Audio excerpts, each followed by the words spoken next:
My name is Elara Wynn, 14 years old. The air in Dad's sedan felt like a winter coat I couldn't take off. Heavy, itchy, stitched with words we weren't saying.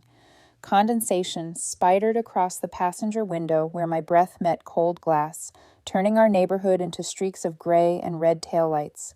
My backpack sat upright between my shins like a polite guest, zipper grinning with the few things I'd been told to bring for a little trip to sort things out. "Will we be back before Monday?" I asked, trying to sound casual, as if my voice could pretend us back to normal. "I've got my history presentation, the Civil War one I told you about." Dad's knuckles tightened on the steering wheel, the tendons in his hands taut like cables. "You'll figure it out," he said. I pressed my forehead to the window's cool, the glass humming with the engine's vibration. This tone wasn't the dad who used to help me hot glue stars onto a cardboard galaxy while we ate burnt microwave popcorn. This was the new version, the one that appeared after he married Sharon 6 months ago, as if he'd stepped into a suit that didn't fit but refused to take off. "Can you at least tell me where we're going?" I tried again. He exhaled hard. "Give me a minute, Elara." A minute stretched. I found the coffee taste I'd swallowed at Mom's earlier, bitter and thin. She'd been face down on the couch when he came to pick me up, the city of empty bottles around her catching the light. He'd looked at the mess and said nothing, just a tight sound in his throat that wasn't quite a sigh. By the time I recognized the skyline ahead, dread brightened beneath my ribs. The train station rose from the street like a movie prop. Red brick, iron-rimmed clock, banners fluttering with places I'd never been. Dad pulled into the drop-off lane and killed the engine without looking at me. The sudden quiet felt like a decision. Are you coming in?" I asked, already knowing the answer and begging it to be different. He popped the trunk. "Grab your bag." In the wind outside, November bit through my jacket, the one Sharon said made me look like a lost and found. I stumbled after Dad to the trunk. He lifted my backpack and shoved it into my arms like it weighed more than it did. His eyes kept flicking to the glass doors, to the clock, to anything that wasn't my face. "Dad." The word came out small, like a coin dropping down a well.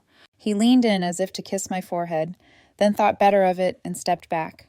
"You're old enough to figure things out," he said. "Figure what out?" My laugh scraped raw. "You haven't even told me—" I saw them then. Through the glass doors, under the string of holiday lights, Sharon stood with her perfect hair and colder smile, one hand resting on Brittany's shoulder. Brittany was 12 and already knew how to look at the world like it should apologize to her. Connor, 8, hunched over a phone game, thumbs moving like two little fish. The picture they made looked like a brochure, family, curated. My scalp prickled. What is this?" Dad swallowed, Adam's apple bobbing as if what he wanted to say had sharp edges. He didn't answer me. He looked past me. Then he walked away. "Dad!" It came out too loud. An older man in a neat coat glanced over with a frown. Dad reached the doors, and they parted for him like he'd earned it. I took a step, then two. Sharon turned, took him in with that look she saved for wins. He put his hand at her waist, and something inside me shifted off its foundation. He bent to ruffle Connor's hair the way he used to ruffle mine. I waited, stupidly, for him to say my name like a tether. "Dad, you didn't give me a ticket," I called, tinny inside the vaulted space. The door's side shut behind him. He did not turn. The station swallowed sound and returned it magnified. High heels ticking, suitcase wheels rattling, a child's squeal rising and falling like a gull. Overhead, the clock marked 3:47 p.m. I stood there holding my breath and my backpack and the shape of a conversation we weren't having. Any second now, any second he'd remember the thing he'd forgotten. Me. A station guard approached with careful kindness, his name tag reflecting in the light. "Miss, are you waiting for someone?" "My dad," I said, automatic. He'll be right back." His eyes moved over the details, the way my backpack strap cut into my shoulder, the way my hands kept finding each other and not fitting. He nodded toward a row of metal benches near the ticket windows. "Would you like to sit while you wait?" I sat because my knees had started to shake. A girl across the concourse dropped a pretzel. Her mother laughed and bought her another. A couple kissed like they had all the time in the world. A boy balanced a cello case on one knee and checked his watch. Every direction I looked, people belonged to someone or somewhere. The bench was cold through my jeans. I opened my backpack to inventory reality. One change of clothes, wrinkled from being shoved in. A phone charger, a hairbrush missing half its teeth. The history textbook. My presentation circled in pink highlighter. A granola bar dusty with age. In the front pocket, the emergency money. A crumpled $20 bill I'd been saving from babysitting. It looked like a joke now, stage money left behind by a magician. I shut the bag and watched the doors. Sharon's coat flashed gold as they exited to the street. Brittany turned just enough to see me, her expression a flicker. Pity? Satisfaction? And then it was gone. Dad never looked back. He put his hand on Sharon's back, guiding her the way he used to guide me across busy parking lots. They became figures, then shapes, then weather. I breathed once, twice, as if this were a trick that required stillness to reverse. Minutes layered themselves like frost. 5, 10, 20. The clock stuttered forward in a language I suddenly hated. I took the granola bar out and peeled it slowly, listening to the wrapper's papery crinkle like it might be a signal. The first bite tasted like chalk and glue, but it kept the burn in my stomach from turning into knives. When the tears came, they weren't performative. They were practical, cleaning something from my eyes so I could see the thing in front of me. The space he'd left where a father should be. A woman in a purple coat sat 2 feet away without asking, the exact distance that says I see you without pressing. She wrapped both hands around a paper cup, steam haloing her fingers. "Are you all right?" she asked softly, the question shaped like a blanket. "My dad left me," I heard myself say. "He just left me here." Her mouth tightened in a line that wasn't unkind. "How old are you, sweetheart?" 14. She reached into her bag and retrieved a tissue packet, the kind with daisies on the plasticky front. "Would you like me to sit with you while you wait?" I nodded because I could do that, and she did sit, not speaking unless I spoke first. People flowed around us like a river reorganizing itself around a rock. My phone vibrated in my pocket with the itch of a notification, and I pulled it out. The cracked screen showed 4:15 p.m. The station's high windows had begun to capture the early dark and hold it. I turned the phone over and over in my hands, as if friction could make it useful. The names in my contacts list became little doors I didn't want to open. Mom would be sleeping it off until tomorrow. Emma was in Florida with her family, and I could hear the beach in the background of that call I wouldn't make. Everyone else was school nice, not station necessary. I let the phone dim, then sleep. A family walked past in a chain, the dad lifting the youngest onto his shoulders in one smooth, practiced motion. The little girl's sneakers knocked gently against his chest. It was such a small, ordinary thing that my breath snagged. I remembered Dad teaching me to ride a bike, one hand on the seat, one on the handlebar, the way he'd jog alongside until I wobbled into balance. He'd said, "I've got you," and for a while that had been true.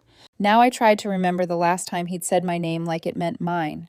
I could remember the last time Sharon had said it, carefully, like she was rolling it in her mouth for defects. "Elara," she'd mused at Thanksgiving. "Sounds like a longing. Someone should have picked a stronger name." I touched the history textbook's spine, grounding myself in something that had nothing to do with her. All those dates and names and battles. The more I thought about it, the more it seemed like the wrong parts of history kept repeating, because people rewrote the parts that hurt. A laugh bubbled out of me without humor. "He's going to come back," I told the woman, though I wasn't sure whether I was telling her or testing the taste of the lie. "Then we'll see him," she said, like a promise she could keep. Time did what it does. 4:38, 5:02, 5:19. Announcements chimed. Delayed, now boarding, final call. Each one sounded like an option. Some other version of me might have taken. The bench pressed a pattern into the backs of my thighs, little ovals I could feel even through denim. The purple coat woman offered me a sip of her coffee. I shook my head. Coffee would keep me awake later, and I was already too awake.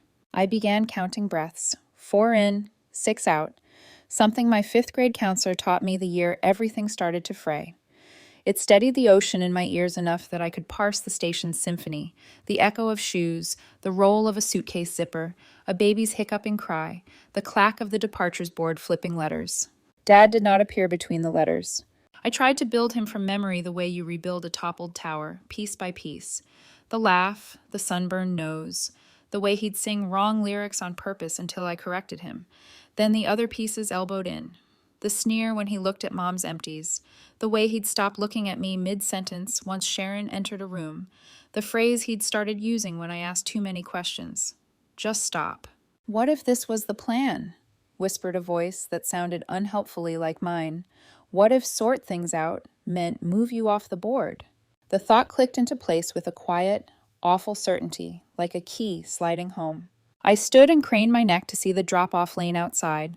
Cars idled, doors opened. The little choreography of arrival and departure played again and again without him. I sat. I stood again. My legs were restless, my hands colder than they should be. Would you like me to get a station attendant? The woman asked. Not yet. I swallowed. My throat felt bruised. He said he'd be right back. She looked at me as if measuring whether the truth would help or harm. Sometimes, she said finally, people tell us who they are by leaving. I stared at the clock face until the numbers blurred, then refocused. 5:41 p.m. If I left the bench, I was worried he'd come back and miss me. If I stayed, I was worried I'd be the one who missed something I should have done, some lever I should have pulled to reverse the trick. The station lights warmed as the outside dimmed.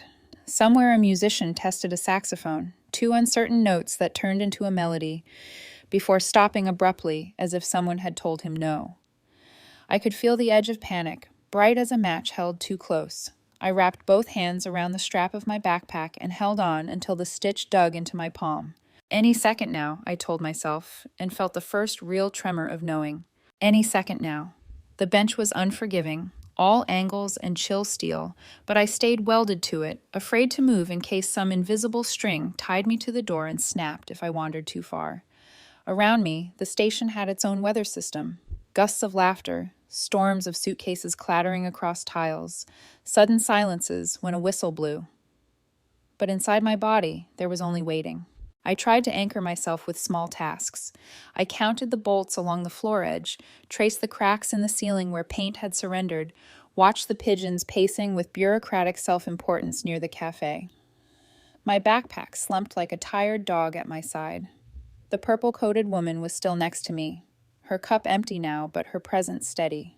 Shouldn't he be back by now? My voice wobbled like a tightrope walker.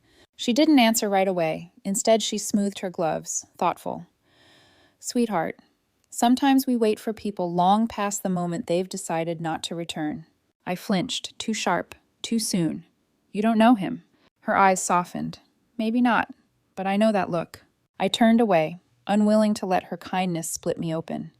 Families streamed past in cinematic frames, hugging, waving, gathering children like luggage. I couldn't stop staring at the fathers. The way they adjusted backpacks on smaller shoulders, the way they hoisted toddlers without thinking, the way their children leaned into the contact like it was the most natural thing in the world. I closed my eyes, willing myself not to cry again, but tears disobeyed. They carved hot lines down my face, each one a confession. I hated crying in public. It felt like leaving my diary open on the kitchen table. The purple-coated woman reached out, hesitated, then laid a hand lightly on mine. Do you have someone to call? I blinked at her, then at my cracked phone screen. The list of names was short and useless. Mom, likely unconscious until morning. Emma, my best friend, who was probably posting pictures of seashells in Florida. Teachers whose numbers were for emergencies, but not this kind. What label would I even use? My dad abandoned me, didn't have a drop-down option. Then my eyes caught a name I had scrolled past countless times, hovering between delete and keep. Helen, Grandma. Dad's mother. The woman he hadn't let me see in 2 years after some feud about money and meddling. But before the feud, there had been Saturday afternoons of cookies cooling on racks, rainy days filled with card games, her laugh like gravel rolling in a tin but warm. My thumb trembled over the screen. Could I? Should I? The purple-coated woman seemed to sense the battle. Call her, she urged gently. I'll sit right here with you until you do. So I pressed the number. Once, twice, 3 rings. I almost hung up. Hello? The voice was exactly as memory stored it. Firm, warm, aged whiskey poured over velvet. Grandma? My throat nearly closed around the word. It's Elara. A sharp intake of breath. Elara, darling, what's wrong? Where are you? The dam broke. Words tumbled over one another. Dad, He left me at Central Station. He's gone, and I don't know what to do. I don't have a ticket. I don't have. Stop! Her voice sliced panic cleanly in half. Which station? Central, downtown. Are you safe? Is anyone bothering you? There's a nice woman sitting with me. She told me to call you. Good. Stay right there. Don't move. Don't go with anyone else. I'm coming. 90 minutes, maybe less. And Elara, this is not your fault. Whatever your father told you, hear me now. None of this is your fault. The line clicked dead, but her words echoed in me, loud enough to fight back the noise of the station. The purple-coated woman squeezed my shoulder. She's on her way? I nodded, breath still uneven. Good. Then you're not alone anymore. Not alone. The phrase landed strangely, like a coat someone draped over me that was warm but didn't quite fit yet. The hours staggered forward. I ate the rest of the granola bar crumb by crumb, sipping water from the fountain by the restrooms. The purple-coated woman bought me fries from the cafe when my stomach roared louder than the announcements. I thanked her with a voice too small for the size of the gift. She stayed until her train was called. Will you be all right until your grandmother arrives, Janeo? She asked. I think so. She pressed a folded napkin into my hand. Her phone number was scrawled in hurried pen. If you change your mind, call me. Then she was gone, swallowed by the crowd, leaving behind the faint scent of lavender and coffee. I sat straighter now, backpack hugged to my chest. For the first time since the car ride, hope sparked beneath the rubble. Grandma was coming. 90 minutes. 90 minutes wasn't forever. Still, the minutes crawled. 6:14. 6:48. The station was thinning. Families dispersing into cars, buses, and trains.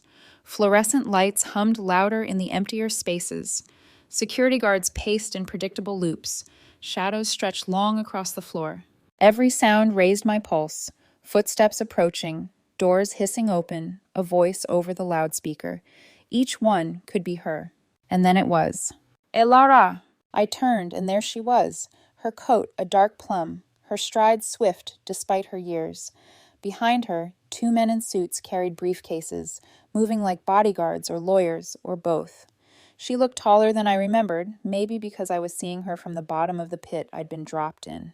She knelt to pull me into her arms, and the scent of her perfume, gardenias, always gardenias, wrapped around me like home I didn't know I still had. I've got you, she whispered, words my father hadn't said in years. I buried my face in her shoulder and believed her. The moment her arms closed around me, the noise of the station softened, like someone had turned the volume down on the whole world. My grandmother's perfume, gardenias, wrapped itself around me, and for the first time all day, I could breathe without it catching in my chest. I've got you, Elara, she said again, her voice steadier than my heartbeat. When she pulled back, she studied me with eyes sharp as cut glass, scanning for injuries, for lies, for anything my father might have left behind besides fear. Satisfied that I was physically whole, she stood, taking my hand firmly in hers. 2 men flanked her, tall, brisk, carrying slim leather cases that clicked with every step. They didn't feel like family. They felt like reinforcements. Who are they? I whispered. Friends, Grandma replied, tone clipped. The kind who make sure certain mistakes don't happen again. The words puzzled me, but before I could ask, she steered me toward the exit. The automatic doors parted, spilling us into the night air. It smelled of rain on concrete and exhaust, but her presence made it feel less hostile, less like I was prey in a city that didn't care. Her car waited at the curb, sleek and black, the kind of vehicle I'd only seen on TV. A driver in a dark suit opened the back door for us. The gesture felt like a scene I wasn't supposed to be in. I hesitated. This isn't your car, is it? Grandma gave me a small smile. It is now. Get in.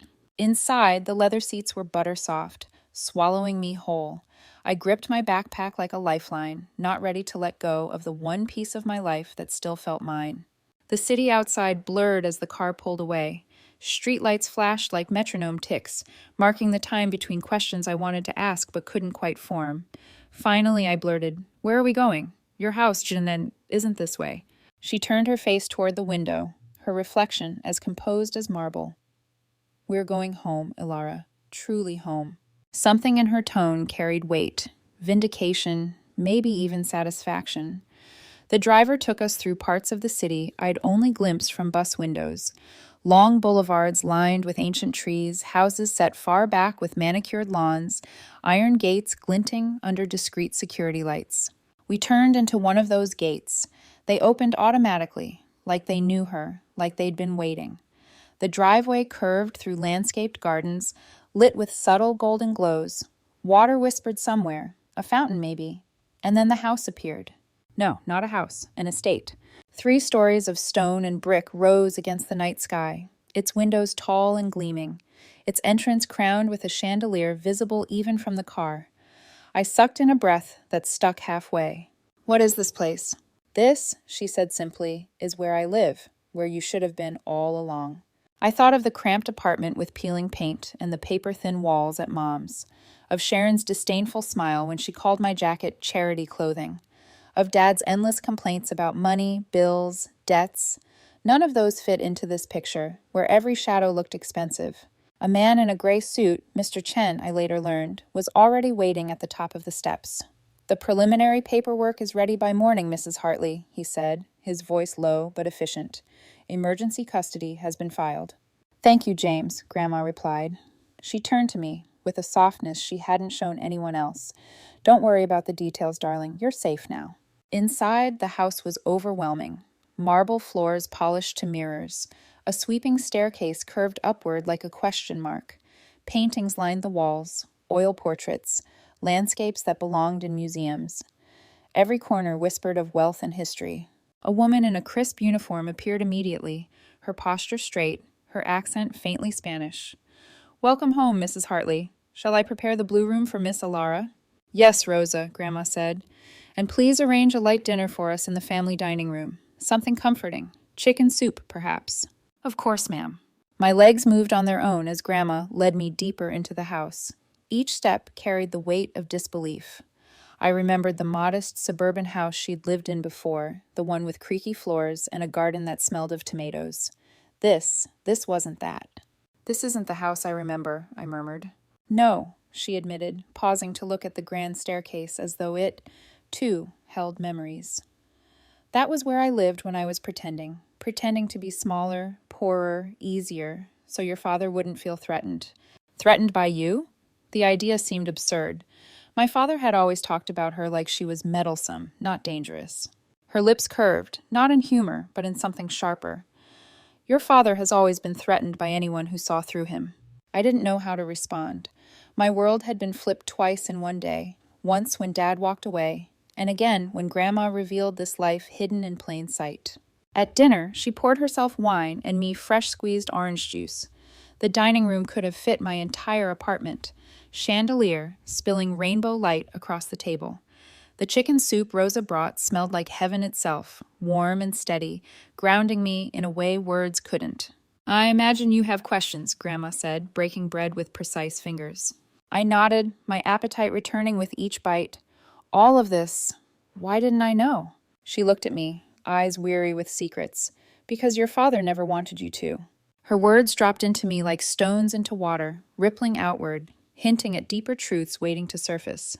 And I had the sinking feeling that my father's betrayal was only the beginning of what I was about to discover. The spoon trembled in my hand, clattering against the bowl as Grandma's words sank in. "Because your father never wanted you to." She didn't even soften it, didn't cushion the blow with excuses. "What do you mean?" I asked, my voice unsteady. Grandma leaned back, glass of wine cradled like it held memories instead of liquid.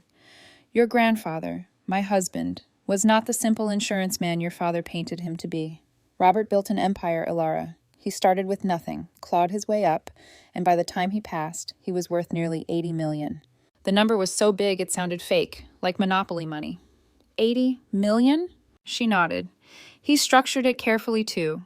Trusts, protections, conditions, some for me, some for charities, and a very specific portion, 10 million, for you. My lungs forgot their job for a second. Me? Yes, to be accessed when you turn 18, or earlier, under certain circumstances. Education, marriage, or, she paused, eyes sharpening, if you were ever abandoned or endangered by your legal guardians. My spoon slipped, soup dripping onto the linen tablecloth like a blot of evidence. Dad knew about this? Oh, he knew, Grandma said, her smile brittle as glass. He's known since the will was read. He received $5 million immediately. It should have been enough to build a life, to care for you, to start anew. But Richard, your father, he burned through it in 3 years. Bad investments, lavish spending to impress Sharon and her friends, country clubs, cars, vacations.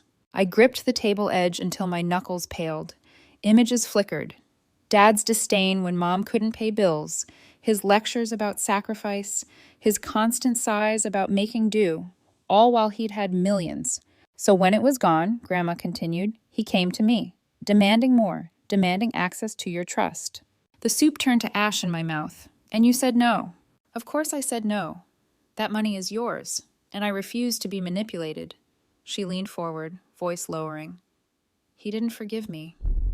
Not for keeping the money from him, and not for keeping my eyes on you. He cut me out, forbade me from seeing you. He would rather erase me than be reminded of his own failure. My chest ached with betrayal, sharp and constant.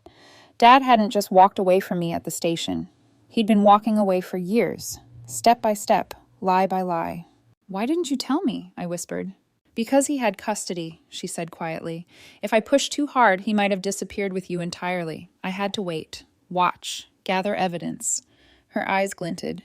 Prepare for the day he made a mistake big enough to ruin him. I never dreamed it would be this cruel. The room seemed to expand, its marble and crystal echoing truths I wasn't ready for. 10 million. My father's hunger. My grandmother's quiet war. Grandma, my throat felt raw. He didn't just abandon me. He sold me out. For money. Her hand, veined but strong, reached across the table and clasped mine. Yes, darling, but understand this. He didn't destroy you. He freed you. And now, we will make sure he never touches your future again. I stared at her, trying to reconcile the warmth of her hand with the steel in her words. This wasn't the cookie-baking grandmother I remembered. This was someone else entirely, a woman who had been waiting, planning, biding her time like a general before battle. Somewhere deep inside, fear tangled with something else, a spark. The first flicker of rage that belonged to me, not to the story he'd written for me. Upstairs, the blue room awaited me. Rosa had turned down the bed, fresh pajamas laid out like a welcome gift, soft light spilling across the window seat. The closet door stood ajar, revealing clothes in my size, as if someone had known I'd be coming. I sat on the bed, hands in my lap, the letter Grandma had pressed into them still unopened. Its envelope was yellowed with time, the handwriting shaky but deliberate. For Elara when she is old enough to understand. It was my grandfather's hand. My fingers hovered over the seal, the weight of legacy and secrets pressing down. I wasn't sure if opening it would answer questions or birth new ones, but I knew one thing. The story I'd been told about my family was a lie. And the truth, whatever it was about to change everything. I sat cross-legged on the blue room bed, the letter from my grandfather unopened in my lap. Moonlight filtered through the tall windows, silvering the edges of the furniture, casting me in a glow that made everything feel staged, unreal. Downstairs, faint murmurs rose from Grandma and the men with briefcases. Mr. Chen and his associates, like the hum of machinery cranking into motion.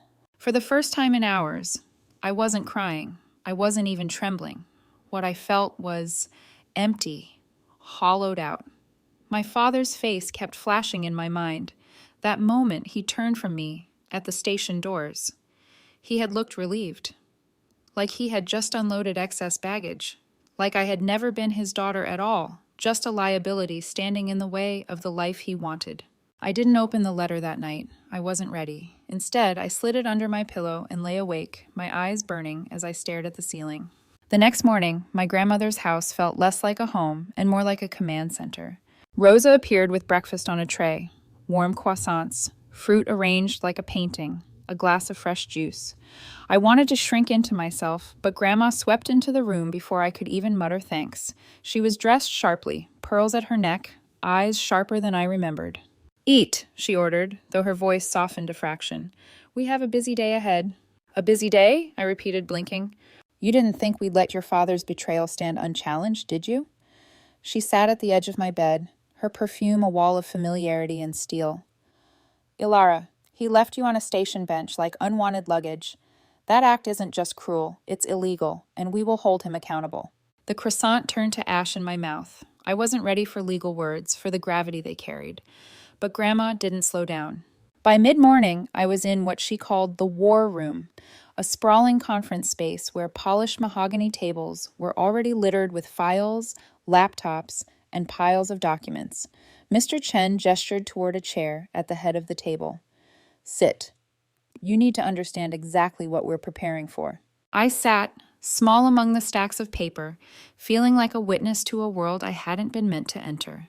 On one wall, financial charts glared back at me, each red line a trail of my father's recklessness. He had drained bank accounts, sold assets, opened credit cards in my name. That revelation landed like a fist in my gut. What? Identity fraud, Mr. Chen said flatly. He began when you were 12, small purchases at first, electronics, luxury goods for Sharon, vacations, but it grew. Nearly 200,000 siphoned in 3 years. The room swam. Why didn't anyone stop him? He was careful, and you were a minor. Banks assume the guardian is acting in good faith, but now... He tapped the file. Now we have the evidence. I wanted to run, to crawl back under the covers, but Grandma's hand found mine. Darling, knowledge is power. He kept you ignorant, because ignorance made you vulnerable. That ends here. The days blurred into a routine designed not just to protect me, but to forge me into something new. In the mornings, a woman named Miss Catherine arrived. Tall, elegant, her posture impeccable, she introduced herself as a consultant in etiquette and confidence training. Not to change who you are, she assured me, but to give you tools. Courtrooms, depositions, public eyes, they are all performances. Learn the rules and you can choose when to follow them, or when to break them. At first, I resisted. Sitting straighter in a chair felt pointless when my father had already reduced me to nothing. But Miss Catherine was relentless. She corrected my shoulders with a gentle hand, guided my walk until each step carried weight, taught me how to look someone in the eye without flinching.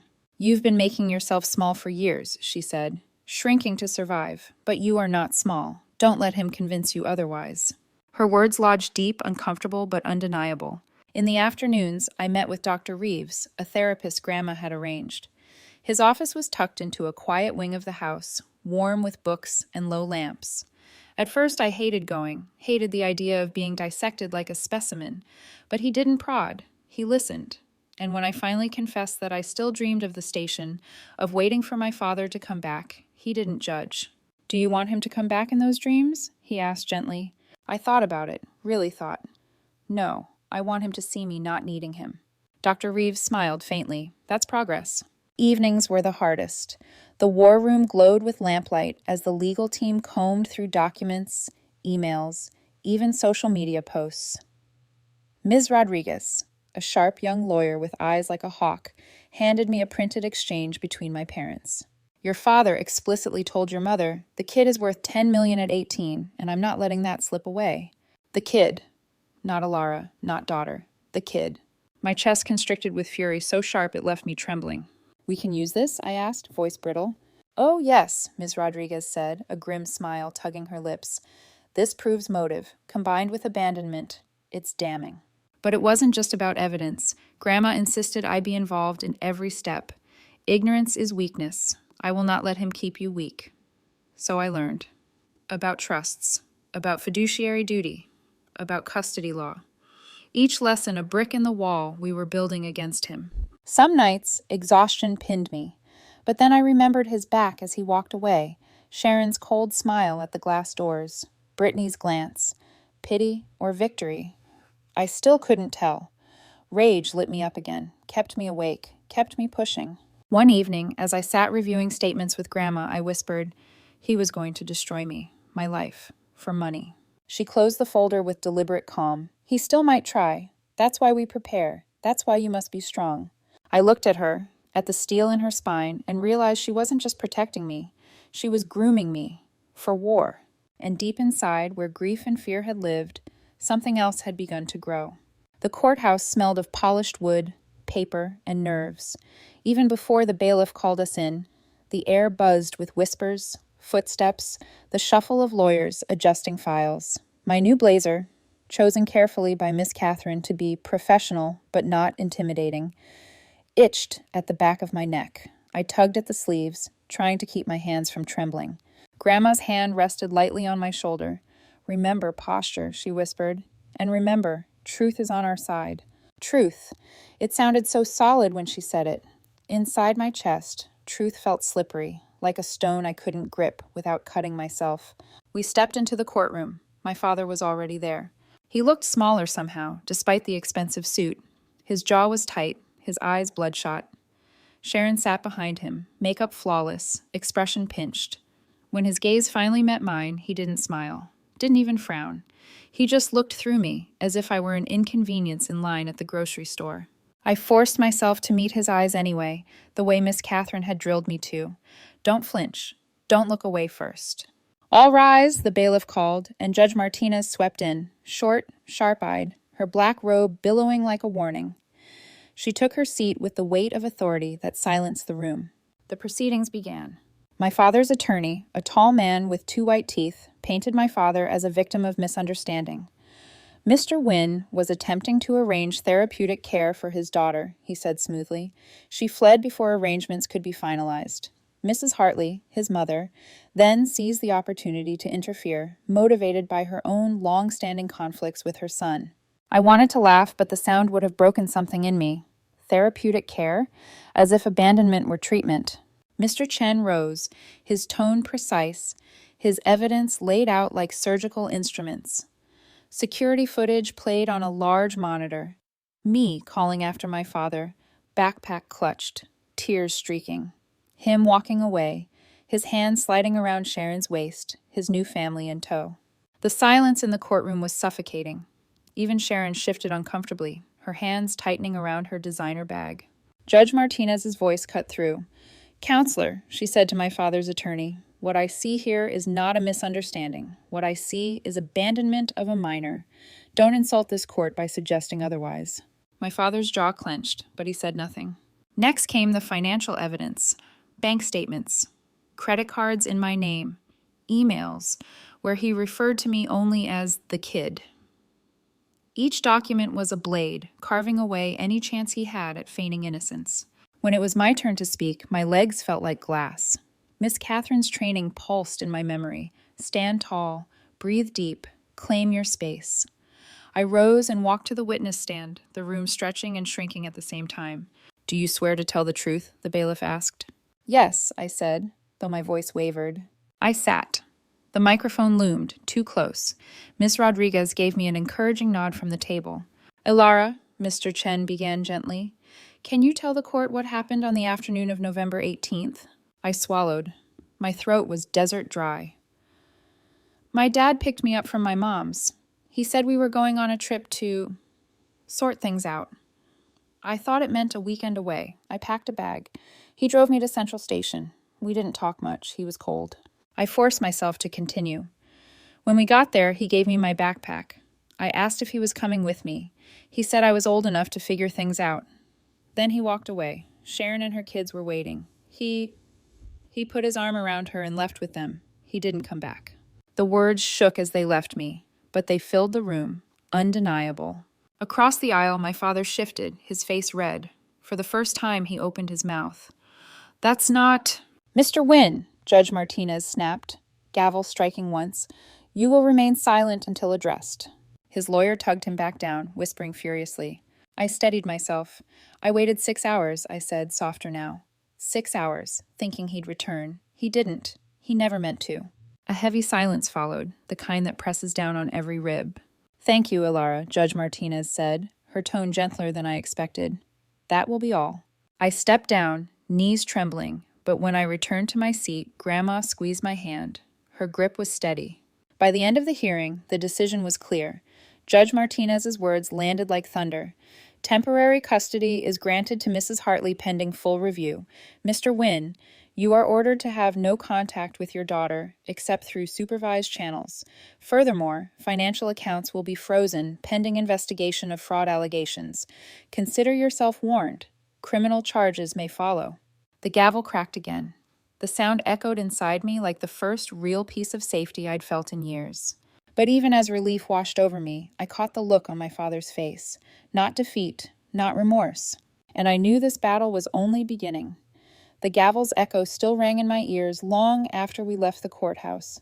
Outside, cameras flashed, microphones thrust forward, voices blurring into one chaotic demand for answers. Grandma's lawyers formed a protective wall around us, guiding me through the swarm as though I were someone important, someone worth shielding. I wanted to believe them, but part of me still felt like the girl on the cold bench, abandoned, forgotten. Back at the estate, the war room blazed with activity. Newspapers were already printing headlines. Father accused of abandoning daughter at train station. Social media was aflame with clips from the courtroom. Some people believed my father's narrative, painting me as troubled, Grandma as manipulative, but many more were outraged. Strangers defended me with hashtags I couldn't bring myself to read.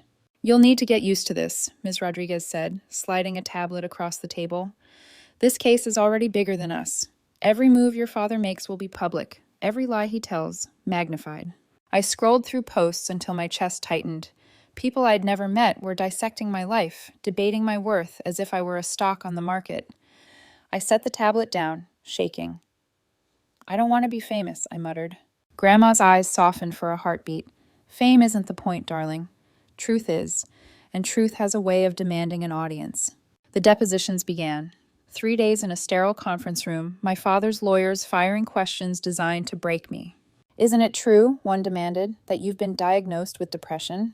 "Yes," I answered evenly. "After my parents' divorce and my mother's alcoholism, I've been managing it with therapy, successfully." "Isn't it true you've had behavioral problems at school?" "I had detention once," I replied, "because my dad forgot to pick me up and I was late after walking 3 miles. Their questions pressed like knives, but Ms. Rodriguez had prepared me well. Each answer was a shield. When one attorney sneered, "You seem very coached," I met his eyes and said, "I've learned to protect myself. Abandonment will do that." The silence that followed was victory enough. Evidence kept pouring in, damning him further. Old business partners surfaced, telling stories of unpaid loans and broken promises.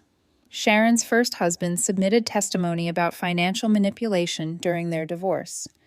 Even Brittany's teacher reached out, willing to testify about the bruises she'd noticed and the sudden change in the girl's demeanor after Sharon remarried my father. But the most devastating blow came from an unexpected source, Connor, Sharon's 8-year-old son. Child Services had subpoenaed his tablet after a concerned teacher reported his withdrawn behavior. Inside, they found diary entries. Simple, heartbreaking lines that cut sharper than any lawyer's argument. October 3rd. Mom says we're rich now, but Mike yells about money all the time. November 15th. Mike said Elara is going away forever soon. Mom smiled. November 18th. Mike hurt Mom's arm. She said she fell. She didn't fall. I read those entries with a lump in my throat the size of a fist. Connor, too small to understand the weight of his words, had unknowingly exposed everything. Dad's cruelty, Sharon's complicity, the premeditation of my abandonment. My stomach twisted.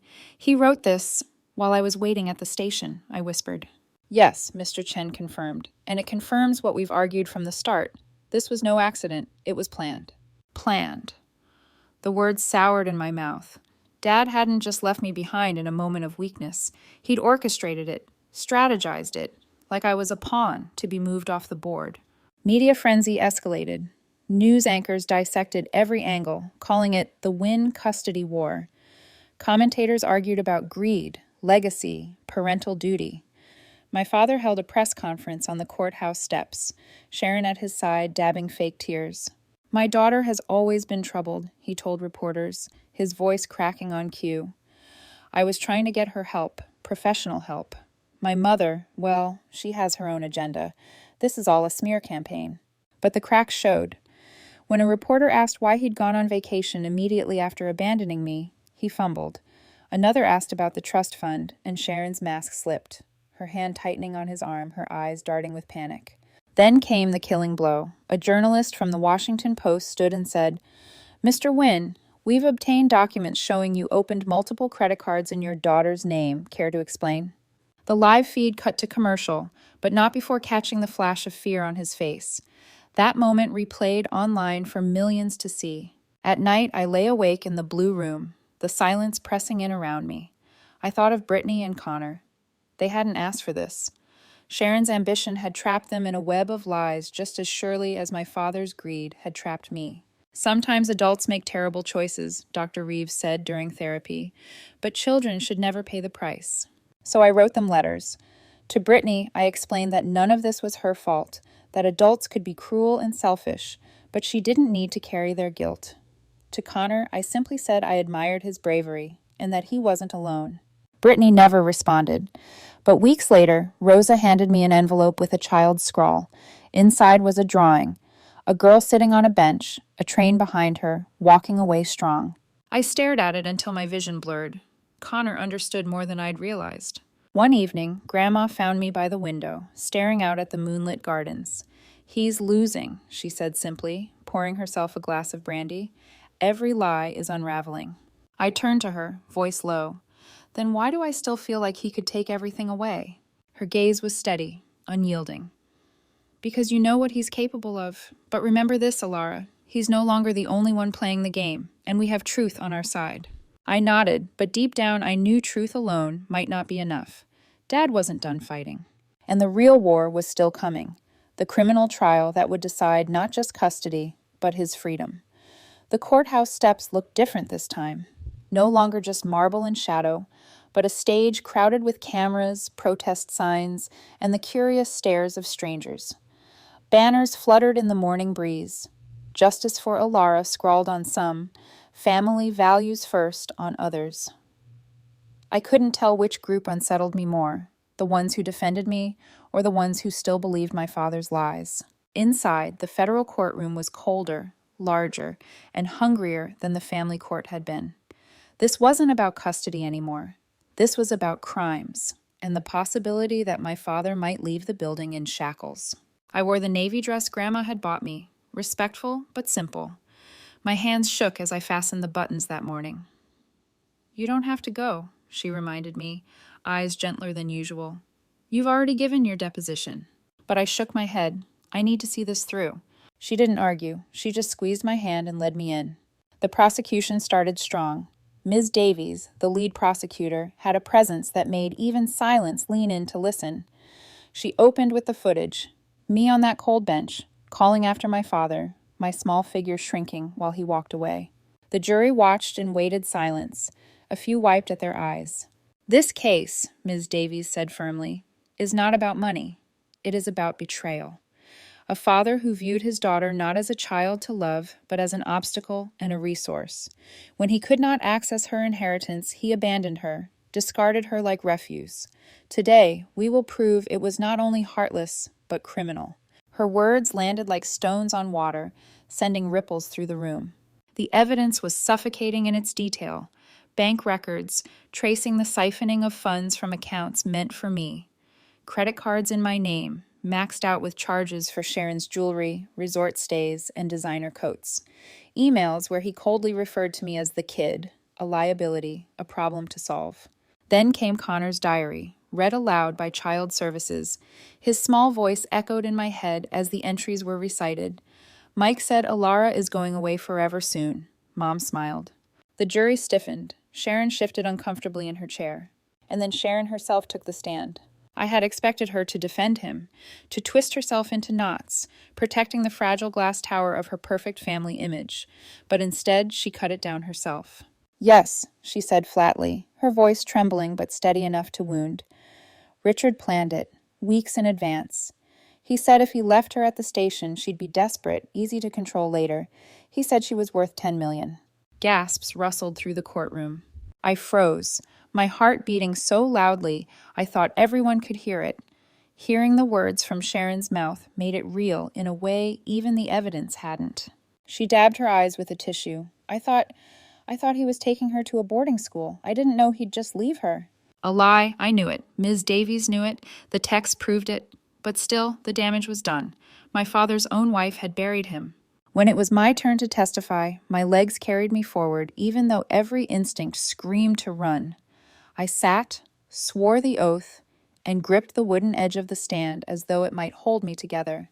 Ms. Davies asked gently, "Elara, can you tell us about November 18th?" I told them everything. The silent car ride, his hand shoving the backpack into my arms, the moment I saw Sharon and her children waiting, realization hitting like a blow. The hours on the bench, each one longer than the last. The granola bar I stretched into a meal. The tears I couldn't stop. "Were you afraid?" she asked softly. I nodded, the lump in my throat burning. I thought I might die there, that no one would ever know what happened to me. My father didn't look at me as I spoke. His eyes stayed fixed on the table, but I could feel the heat of his anger radiating across the room. His lawyer tried to poke holes. "Isn't it true you've exaggerated the timeline? That your memory may be clouded by trauma?" I lifted my chin the way Miss Catherine had taught me. "No, I was there for 6 hours and 14 minutes. I know because I watched every minute tick by on that clock." I pointed to the footage still frozen on the monitor, the clock tower looming above me. The lawyer faltered. The jury watched me, not him. Finally, my father demanded to testify. Against every warning, his ego drove him to the stand. At first, he tried charm. I did my best. I raised her. I paid for everything. I thought she needed tough love. "With her trust fund money," Ms. Davies interjected sharply. His composure cracked. "That money should have been mine," he exploded, slamming his fist on the stand. "I built that company with my father." "You were 12 when your father founded it," Ms. Davies cut in smoothly. "What exactly did you build?" The jury chuckled darkly. My father flushed. Then he spiraled, blaming Grandma, blaming me, even blaming Sharon. And when shown the footage again, he sneered. "She looks fine. I don't see what the big deal is." A juror audibly gasped. The mask was gone. He wasn't the misunderstood father anymore. He was exposed, raw, cruel. Deliberation took only 2 hours. The jury filed back, faces grim. "Guilty," the foreman announced, voice steady. "On all counts: fraud, identity theft, child abandonment, and violation of guardianship duties." The courtroom erupted. Sharon buried her face in her hands. My grandmother squeezed mine so tightly I thought the bones might fuse together. The judge scheduled sentencing for the following month. Maximum, 25 years. Minimum, 8. As guards led my father away, he turned once, eyes meeting mine, across the room. Not with regret, not with sorrow, with rage. I waited for the stab of pain, the collapse of grief, but all I felt was nothing. For the first time, he was a stranger. And for the first time, I was free. Sentencing day came with a sky the color of iron. Reporters crowded the courthouse steps, their breath frosting the air as if even winter wanted to witness the end. Inside, the atmosphere was electric with anticipation. I sat beside Grandma, my palms slick despite the coolness of the room. When my father entered in his orange jumpsuit, shackled and thinner than I remembered, whispers rippled through the gallery. His arrogance was gone, replaced by a hollowed-out shell of the man who had once called himself my protector. Yet even then, when his eyes found mine, they burned with the same old fury. Judge Coleman presided, his voice carrying the weight of years. "Mr. Wynne, I have reviewed the evidence, the testimony, and the damage caused. Rarely in my career have I seen such deliberate cruelty toward a child." His gavel tapped once, like a warning shot. Then it was my turn. I stood, legs trembling but voice steady, to deliver my victim impact statement. I had rewritten it 17 times, whittling away anger until only truth remained. "You were supposed to protect me," I began, looking directly at him. "That's the most basic job of a parent, keep your child safe. But you didn't just fail, you chose to be the danger I needed protection from. I spent years thinking I wasn't good enough, that if I tried harder, you would love me the way you loved Sharon's kids. But I understand now, you never loved any of us. You only loved yourself." His jaw tightened, but I kept going. "I'm not asking for the maximum sentence because I want revenge. I'm asking for it because maybe, somewhere, another father will think twice before treating his child like a burden. You abandoned me at that train station, but you set me free. I found a real family. I found strength you couldn't take from me. I'm going to college. I'm going to use the name Blackwood. Grandpa's name, not yours. You thought you were throwing me away, but you only revealed who you are, and now everyone knows." The courtroom was silent, heavy with the truth I had laid bare. Judge Coleman nodded gravely. 18 years in federal prison with no possibility of early release for the first 10. Restitution of all stolen funds. and no contact with your daughter unless she initiates it. The gavel came down, final and unyielding. My father sagged as if the sound itself had broken his spine. When guards led him away, he turned once, eyes searching for weakness in mine. He found none. Life afterward didn't suddenly become perfect, but it became mine. Sharon filed for separation, her perfect world shattered. Child Services placed Brittany and Connor with Sharon's sister in another state. I wrote them both letters, simple words telling them none of this was their fault. Brittany never replied, but Connor sent back a drawing, a girl at a station bench, walking away, strong. I kept it pinned above my desk. My mother, after years of drowning in bottles, finally clawed her way to sobriety. We met for coffee sometimes, the air tentative but real. She would never be my parent again, but maybe, someday, she could be something else, something honest. On my 18th birthday, the trust fund became mine. I barely touched it. Grandma had taught me money was a tool, not a prize. I used enough for college, enough for therapy, enough to start a foundation for abandoned children. The rest I left waiting, ready for a future I hadn't yet built. 5 years later, I returned to Central Station. Not the same bench. It had been replaced with newer, softer ones, but the same spot under the looming clock. The air smelled of coffee and iron rails, just as it had that day. Only this time, I wasn't alone. Connor sat beside me, taller now, 13, his face shadowed with adolescence but still carrying the softness of the boy who once wrote in his tablet. He swung his legs, sneakers scuffing the floor. "Were you really here for 6 hours?" he asked quietly. 6 hours and 14 minutes, I said. "I know, because I watched every minute tick by on that clock." He nodded, gaze heavy. "I'm sorry my mom was part of it." I rested a hand on his shoulder. "You're not responsible for your parents' choices. Trust me." I learned that the hard way. We sat in silence, watching travelers rush past. Families hugged, laughed, argued, carried bags. Normal people, living normal lives. Connor broke the quiet. "Do you ever wonder what would have happened if he came back? If he changed his mind?" I thought about it. Really thought. I would have gone with him, I admitted. I was so desperate for his love, I would have forgiven anything. And that would have been the real tragedy, spending my life begging for love from someone incapable of giving it. My phone buzzed. A text from Grandma. "Dinner at 7. Made your favorite. Home. Real home. Not the house where silence grew heavy. Not the bench where hope rotted. Home with someone who chose me." I stood, shouldering my bag. "Come on," I told Connor, smiling faintly. "Let's go home." As we walked toward the exit, I glanced back once at the bench. The girl who had sat there, terrified, abandoned, small, was still part of me. But she was no longer all of me. She was the cocoon I had broken free from, wings stronger than I ever believed possible. Dad had been right about one thing that day. I was old enough to figure things out, and I did.